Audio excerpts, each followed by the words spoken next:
history on the field of special education is extremely important to note.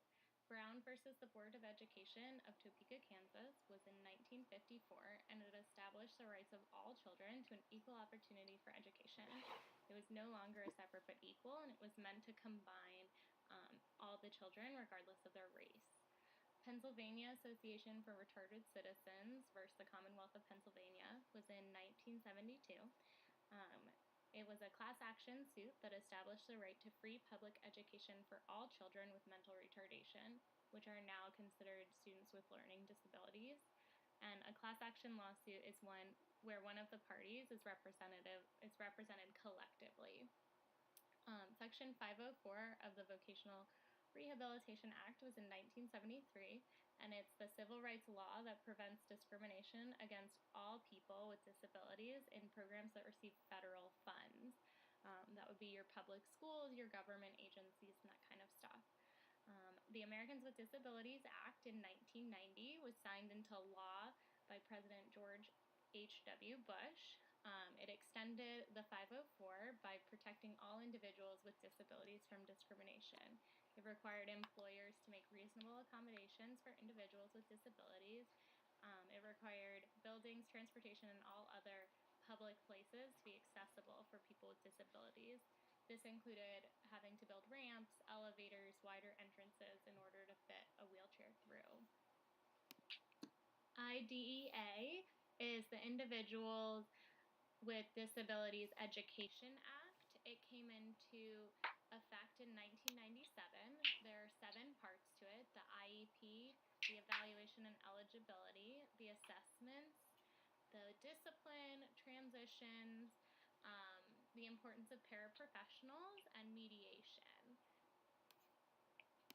The concept of inclusive education in STEM and the relationship of UDL is also extremely important.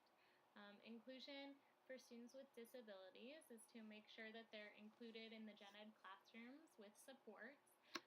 Typical types of inclusion include push-in for reading blocks, writing blocks, math, and specials of like art, music, PE, that kind of stuff. A UDL design would be a universal design for learning, and it's where the classroom setup provides help thoroughly for each student. It's engagement, representation, action, and expression. Tier 1 is all the students in the class. Tier 2 would be some students, and Tier 3 are the students who are struggling significantly.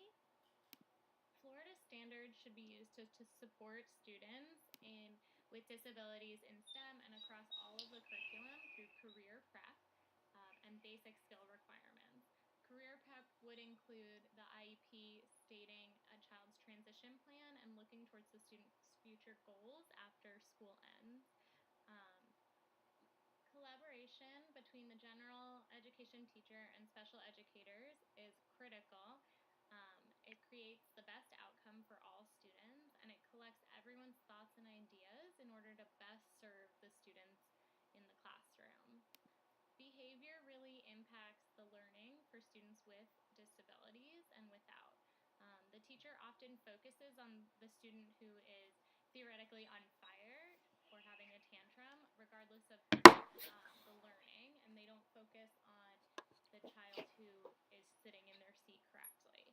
For students in the class where the behavior problems occur, not the student who is having the behavior problems, it's very disruptive, it's often frustrating, and there's a lack of attention from the teacher because the teacher is focused on the behavior problem student as opposed to everyone else. For the student with the behavior problem, the behavior needs to adjust before learning can occur. Like learning how to sit in your chair as opposed to throw it across the room will help the child then be able to sit and participate during an activity like circle time. Reading, writing, and social skill instruction impacts students with and without disabilities.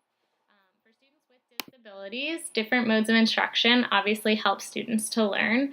Reading and writing instruction, like whole group, small group, individual, is going to help significantly with their reading and writing skills. As for social skill instruction, it helps to teach empathy and problem solving, and it's very important that that there's good modeling from the teacher and peer interactions. As for students without disabilities, the same mostly goes for them as well, of different modes of instruction. For reading and writing instruction, the whole group, small group, individual is obviously going to very much help them to learn best. And social skills, it may come natural to some of them, but it will help to teach those problem-solving issues that may come up throughout the school day, and it's going to help teach them empathy between each other and peer-to-peer interactions.